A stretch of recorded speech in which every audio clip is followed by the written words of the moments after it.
राज, पूर्व सांसद हमारे साथ जुड़ गए हैं। आपका बहुत बहुत स्वागत है डॉक्टर उदित राज।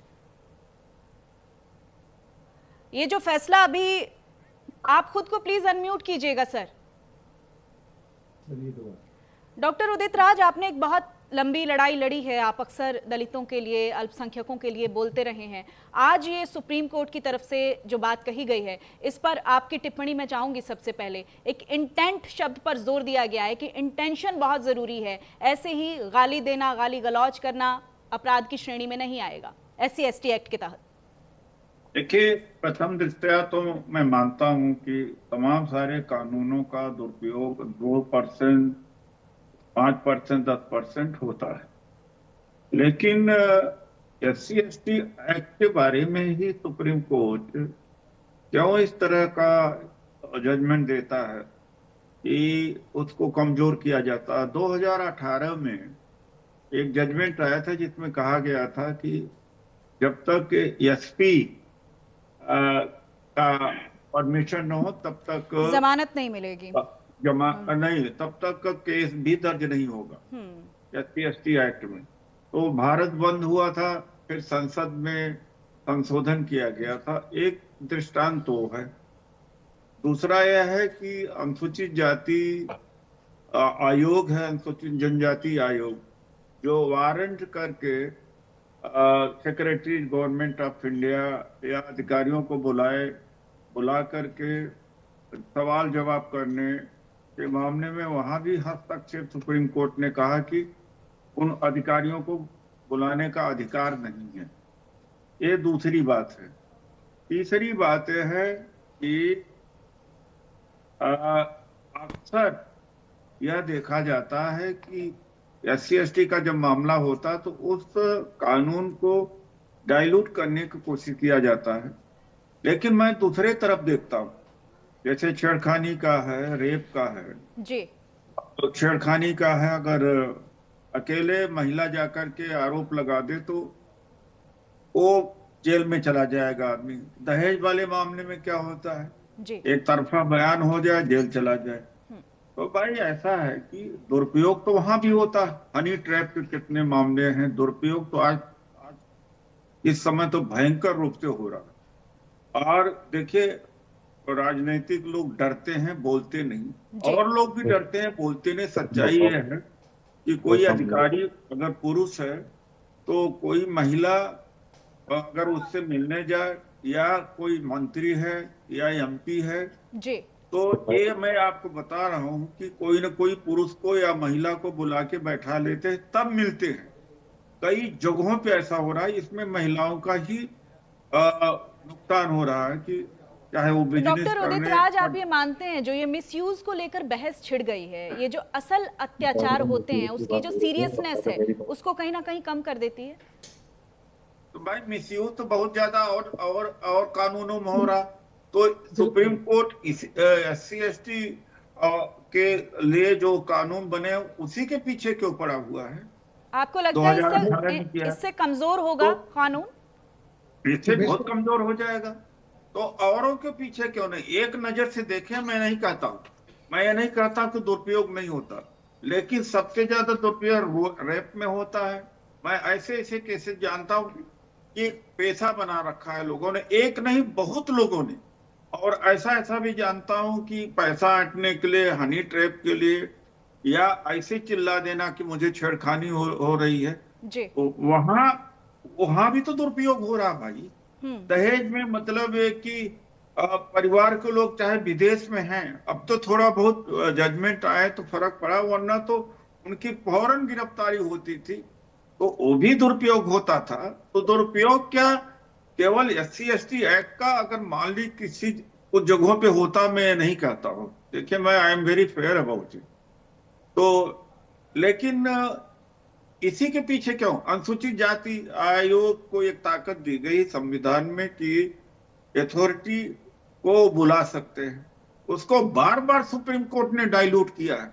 तो जातिवादी चेहरा जो सुप्रीम कोर्ट के जजेज का, हाई कोर्ट के जजेज का है, वो दिखाता है।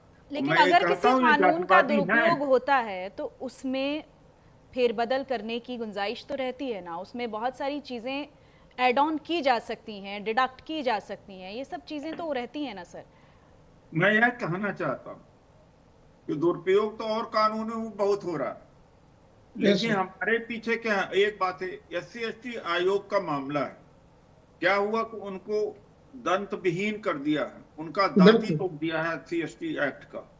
वो अनुसूचित जाति आयोग का, जनजाति आयोग का दांती तोड़ दिया है। और खास तौर से न्यायपालिका में मान लो किसी PSU के हेड को बुला रहा है, सेक्रेटरी को बुला रहा है, वो जाकर के हाई कोर्ट पहुंच जाते हैं, सुप्रीम कोर्ट पहुंच जाते हैं, सुप्रीम कोर्ट हाई कोर्ट अक्सर कहते नहीं नहीं आप बुला नहीं सकते।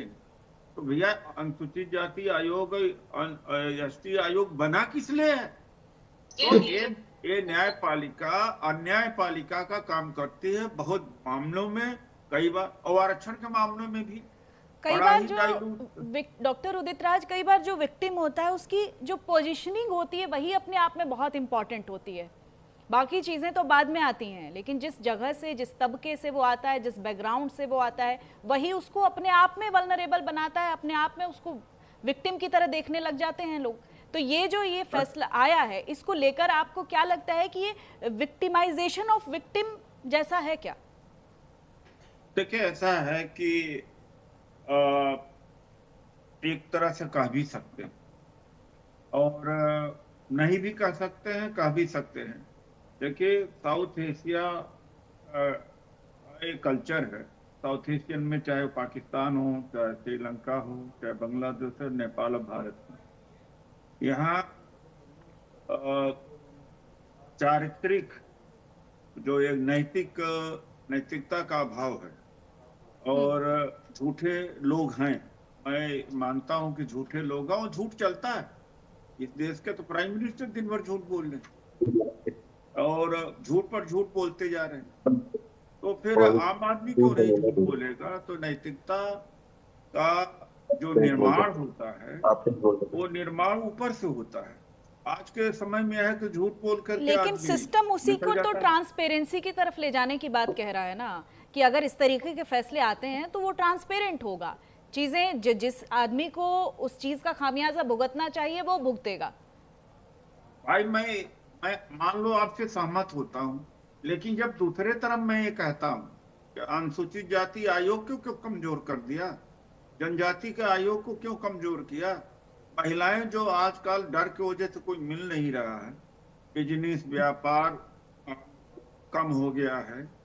अब भाई पुरुषों के पास में ताकत है, आर्थिक ताकत है, वो हजारों वर्ष पुरुषों ने दबा रखा, महिलाओं का शोषण किया है।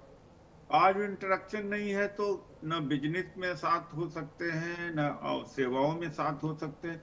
आज एक सेग्रीगेशन की स्थिति समाज में हो गई है। तो भैया दुरुपयोग तो वहां भी हो रहा है, तो कई जगहों पर दुरुपयोग हो रहा है। तो SC ST के मामले में ही सुप्रीम कोर्ट क्यों पीछे पड़ा, आरक्षण के पीछे ही क्यों पड़े हुए हैं लोग? अच्छा, 2018 का आप जिक्र कर रहे हैं डॉक्टर उदित राज की। 2018 में जिस तरीके से आंदोलन हुए थे, कुछ लोग पक्ष में थे, कुछ लोग विपक्ष में थे, आपको क्या लगता है कि जिस तरीके से आप जैसे कह रहे हैं कि कानून को कमज़ोर करने की कोशिश हो रही है, तो ऐसे में और आशंका दिखती है आपको कि जो एक आंदोलनों का दौर तो हालांकि पहले भी हमने बहुत देखा, लेकिन 2018 को मैं एक स्ट्रॉन्ग ईयर के तौर पर देखती हूँ अगर इस तरीके से हम देखें आंदोलन की इस पूरी। मैं थोड़ा सा समय लूंगा। पासवान जी के नेतृत्व में और हम लोग भी 17-18 MP मोदी जी से मिलने गए जब सुप्रीम कोर्ट में जजमेंट दिया था SC ST एक्ट के मामले में।